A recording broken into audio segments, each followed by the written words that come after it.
Today, I'm gonna show you everything you need to know about the new update from Teal's Magic and Extra with the Nightwarden, and even a little more. Now you see, the Nightwarden's update contain everything about the Void, Cathedral, and the Nightwardens itself, but before going into that, let's look at the new things that are not related to the Nightwarden. First of all, there has been a massive rework on the Vigor Siphon. Normally, Vigor Siphon was giving you Life Leech, and that was changed to let your summons do the Life Leech for you, so now these guys are linked to me like this. It's one at a time, and if they do damage, they heal me. Oh, let's put a Ravager, hit me up. Ow, oh, don't kill me.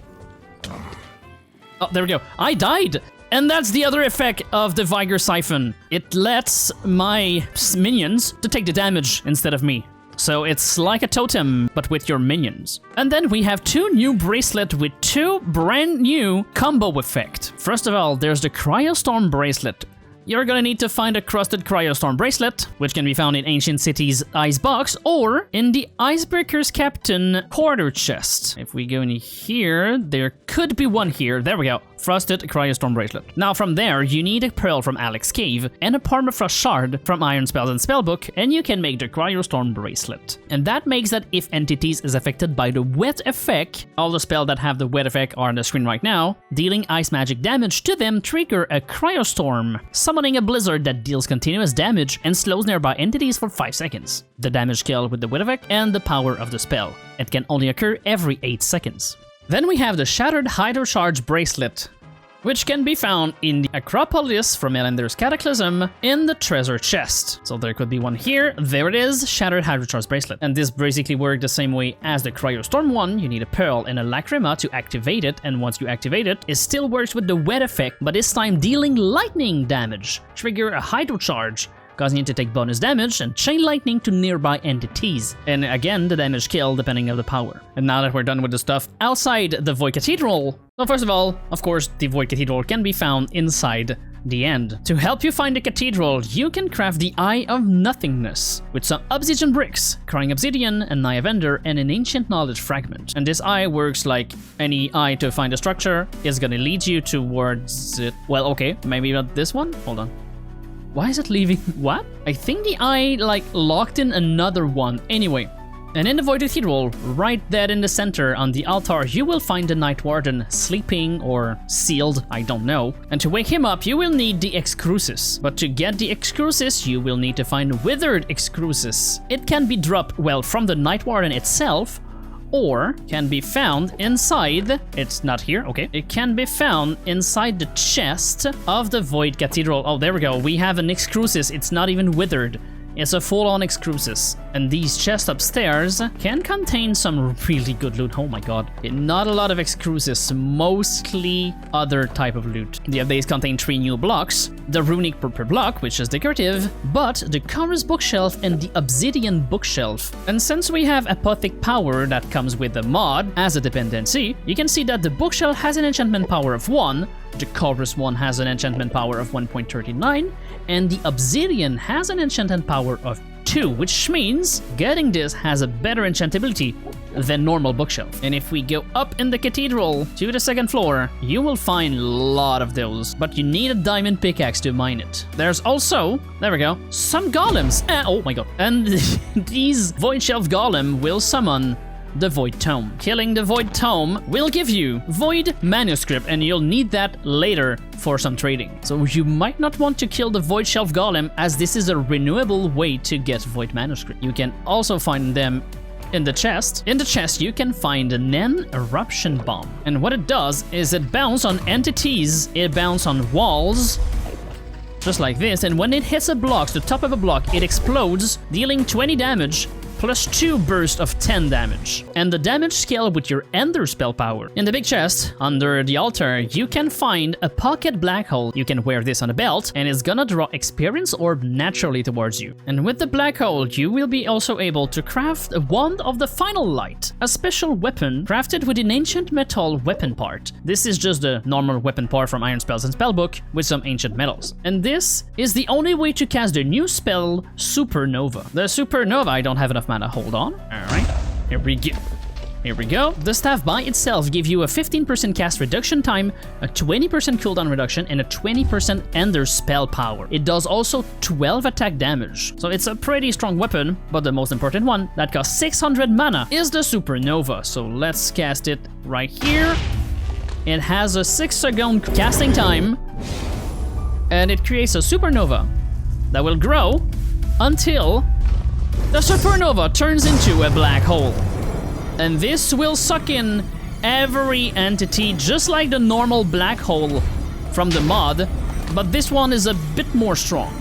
It's a supermassive black hole. Now, before looking into the boss, let's look at 2 new spells from the Ender category. The Blink Scroll, and it's like a teleportation that teleports you a short distance the way you're looking at. So it's a quick cast with only 1.5 second cooldown, which you can reduce. Of course, I'm in creative right now. It's instant, but it's still very short. And then you have the Conjured Void Tome, which is exactly what you think it is. It conjures Void Tome, of course. Now, for the Nightwarden, I'll be quick, because I already made a video fighting him, but he has got some change since that video. So, let's just look on how to beat him and the technique that you need to use. First of all, the Nightwarden will have an adaptation meter right below his health bar. So for example, if we use Firebolt on him, the bar will slowly rise up, as you can see right now. He is taking damage, and on phase 1, you can only use magic against him. Melee will be extremely nullified, to the point where you're doing like 0.1 damage for a fully enchanted diamond sword. Alright, the Nightwarden has adapted to fire damage, so now I am doing basically 0 damage against him. So he has adapted to fire damage, but as you can see, the bar is not full, so normally you would just change the type of spell, but for the sake of this video, I'll just spam it until I can... Alright, now the bar is full, which means the Nightwarden is vulnerable to counterspell, and you can see that with his arm being blue here. So this will reset every single adaptation from the Nightwarden. So now your fire spell will do the normal damage. And there we go. Now that we reach phase 2, the Nightwarden is now pretty much immune to magic, and the only, and I mean only way to damage him is with melee. Not bow, not arrows, not magic damage from other spells. And it's basically the same thing as with spells. The bar will fill up, and when it's full... Okay, I'm doing way too much damage right now. He's gonna reach phase 3 before. But anyway, you get the point. The bar is full, it's gonna add up to melee, and then you have to counterspell. But now this is where everything is different from the last time I fought it. It is now casting Supernova. It is now casting Supernova, but it is now vulnerable to magic and melee, but it can adapt, so you still need to cast counterspell when the bar is full. And that's pretty much all you need to know about this guy. You need some speed, you need some teleportation, you will need some protection spell, and it is very late game, like fully enchanted with more than netherite armor late game. Oh, and I forgot about the Supernova. The only way you can counterspell the Supernova is when it changed the color to yellow. I wonder if I can counterspell my own Supernova. There we go. This is the only way you can counterspell his Supernova. And there we go. When you kill the Nightwarden, he will give you a lot of Arcane Essence, but the Cradle of Will and the Spellowthorn. Oh, and you can still fight him again if you have the Excrucis. Now, the Spellowthorn is one of these upgradable weapons. And to upgrade the Spellowthorn, you will need a Cradle of Will and a Withered Excrucis, which means you need to fight him multiple times just to upgrade it. One of his basic ability is just to right-click, and it's going to shoot the Cradle of Will in front of you. And when it strikes an enemy, it's gonna spawn a clone that falls down and explode. Now, if you give it 1 evolution, before returning, the site will explode in a 6-block radius, leaving 50% of its base damage. If you evolve it another time, if the site hits any target before returning, the owner is healed for 15% of their max health. Oh my god, that's OP. And on the 3rd evolution, the clone's damage now scale with Eldritch spell power. This is a very strong weapon, but it's fitting since this boss is very late game. And finally, for the Spellowthorn, there's an imbued spell called Shears of the Stars, and it's summoning... I don't have enough mana. And it's basically summoning a giant dragon in front of you. This thing is really cool. And really loud. I can barely hear myself think.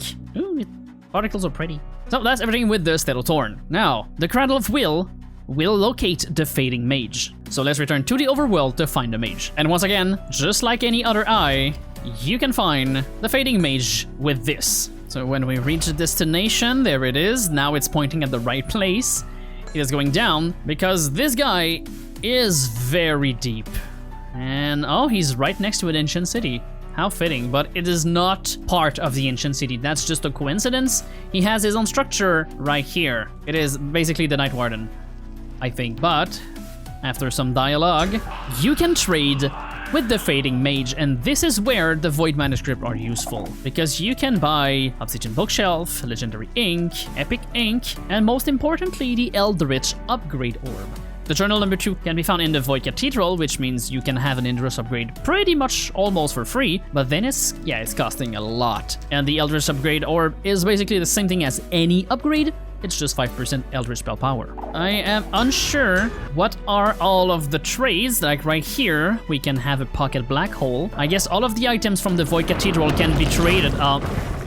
Excuse me, I hope this has been useful. Most of the update is based on the boss itself, and it's a really well-made boss. What are you doing? Anyway, make sure to subscribe, and I'll see you in the next one. Bye-bye!